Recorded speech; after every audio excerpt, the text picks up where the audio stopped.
Libya and Qaddafi personally had very long connections, as many of you know, with the Sahel and with Africa. Qaddafi had always attempted to play an important leadership role across Africa, but had especially focused his energies at positioning himself in the Sahelian countries. We saw here is in December 2010, taken out of the picture of a taxi that I was riding in Dakar. You see, welcome to Muammar Qaddafi, guide of the Libyan Arab Jamhuriya, etc. So, in other words, it was a welcome. Qaddafi was in Dakar. This was as part of the Festival of Pan-African Arts, Black African Arts. And so Qaddafi was being welcomed. Less than 6 months later, President Wade was meeting with the rebels in Benghazi, telling Qaddafi he should step aside. But in any case, the point is, Qaddafi was long present in this region. If you go to Mali, to Bamako, on the banks of the Bamako of the Niger River, the huge, new, white, glistening government city that has been built there, the Cité Administrative for the ministries, was built by Qaddafi. And across the region, you saw signs of this investment and help. Qaddafi played a very important symbolic role and attempted to assume kind of leadership of the Muslim communities. And so he had a series of very high-profile events where he would lead prayers in Timbuktu or in Agadez or in Shingeti in Mauritania, etc., with huge entourages, etc. Most importantly, Qaddafi was very involved in terms of recruiting workers and soldiers and fighters from the Sahelian region to Libya, where there were many West Africans working and or in Qaddafi's military. And Qaddafi was extremely important in playing a role in the politics of the region, and especially periodic involvement with the northern parts of Mali and Niger, and specifically attempting to negotiate resolutions to the periodic conflicts with the Tuareg population. We'll talk about a little bit more in a minute. And so, as the situation started to unfold in Libya, and as the efforts to oust Qaddafi escalated, we saw increasing pressures on the Sahel. And already by, well before the events unfolded in Mali in March, and in late 2011, and in early 2012, there was lots of reasons for extraordinary concern about what these pressures might do. I think it's important to point out that there was also a moment where a lot of the countries were in a very critical domestic context, right? Even in Senegal, if you recall, up until April of this year, we had serious concerns in Senegal about the elections that were scheduled and how they would turn out. President Abdoulaye Wade, who had insisted on running for a third term of questionable constitutionality, had certainly opened the possibility that those elections would produce a lot of violence. Mali, as I mentioned, was scheduled for elections in April in a context of a lot of contestation, and for a lot of reasons, it was very unclear what would happen.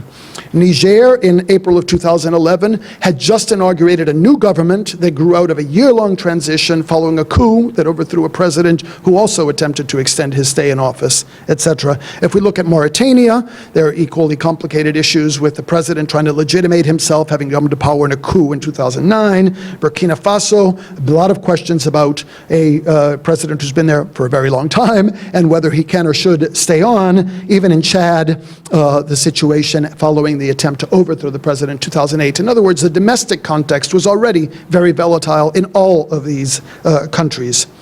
You add the Libyan context in, and it put extraordinary pressures on them.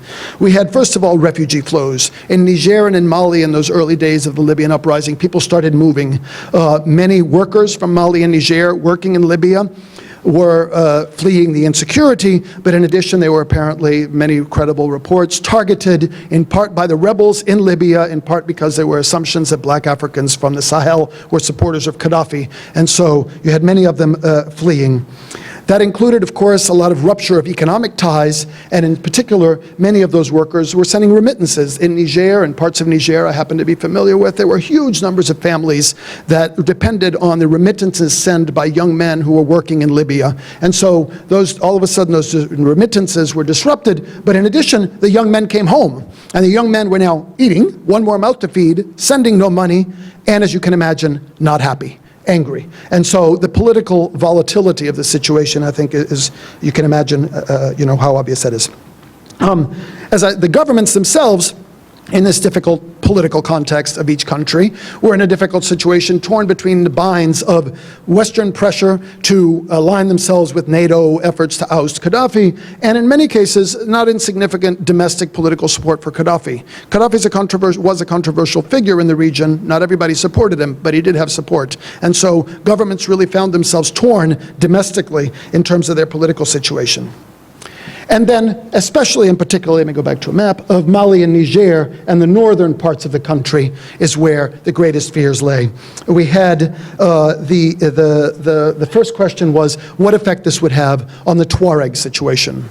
The Tuareg, as I'm sure all of you know, are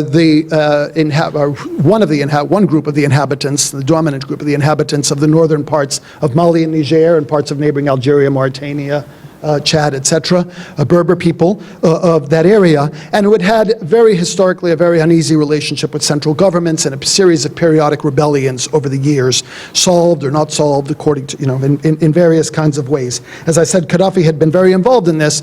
It was very clear, and many Tuareg had been recruited into Qaddafi's army. The question was, what happens if they come back, right? What will this spark? And so there was a lot of fears. To compound matters even further and complicate it more, something that, again, I'm sure you're all familiar with, this is precisely the zone where, over the last few years, stretching back further, depending on how you count, we had the operations of Al-Qaeda in the Islamic Maghreb, right?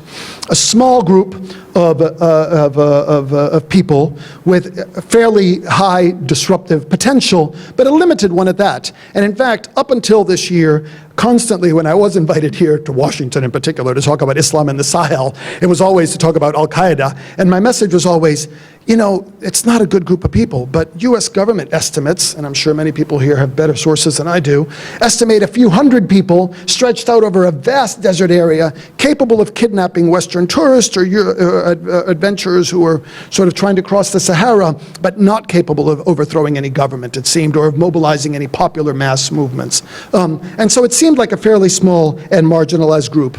In fact, it was something that seemed to be a spin-off. It is a spin-off from Algeria. The origins of Al-Qaeda in the Islamic Maghreb are originally the Groupe Islamique Armé, the armed Islamic group from the Algerian Civil War, which transformed itself in the late 1990s, I guess, early 2000s, into something called the Salafist Group for Preaching and Combat, the GSPC in its French acronym, and which then renamed itself Al-Qaeda in the Islamic Maghreb. And so this seemed at the time like a major thorn in the side of these governments. It was a major thorn in the side. There was enormous amounts of concern. The US had initiated several programs, including the Trans-Saharan Counterterrorism Partnership, to attempt to combat this, but it also seemed constrained, capable of, likely to stay and cause problems, but not likely to overthrow anybody. So all of these things compound, right? My point is to say that there was extraordinary anxiety about what might happen in the region as events unfolded in Libya. And people raised a lot of alarm bells about it when we had, those of us following the region, had a chance to talk about it. My understanding from a few people I've spoken to, and I think it's true, is that in the high-level policy discussions about ousting Qaddafi in the European context, I have spoken to someone who's involved in it who said, I don't remember that anyone mentioned Mali or Niger in the European context. Sarkozy was very keen on this in France, and there was a lot of reasons why this was an important foreign policy move for other concerns. And so the Sahel was really not at the center of discussion about what might happen. Well, in fact, as Qaddafi fell, quickly things started to unravel.